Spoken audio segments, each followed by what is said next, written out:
for today's video po guys, magluluto po tayo ng pansit canton gisado. Dali, ubani ko ninyo. Ayan na po guys, yung ating pansit canton, tapos yung ating gulay, tapos yung ating malangalamas. Ayan. Tapos syempre, ito po yung ating sahog po guys. No 3 minutes, ginigiling sa gata. Wow! Kaya i-try nyo na rin po. Alam ko, katakam-takam po ito.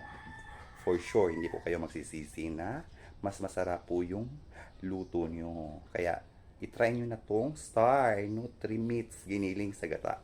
Dali, magluto na ta. Na-brownies lang po yung ating mga lamas po guys. Ibutang na natin ang tubig. Ayan.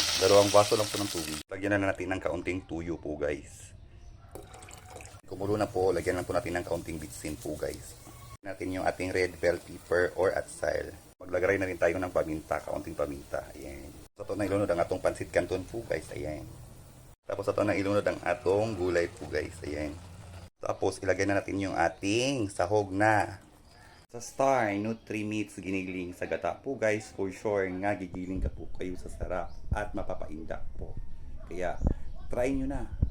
Gamitin ang Stars Nutri Meats giniling sa gata. Tikman lang po natin siya guys. Napakasarap. Subukan nyo nang gumamit ng Stars Nutri Meats giniling sa gata. Ayan po guys, luto na po yung ating pansit canton na sobrang sarap po guys. Wow! Halik mga onat ta. Thank you so much for watching guys. God bless us all. Bye bye.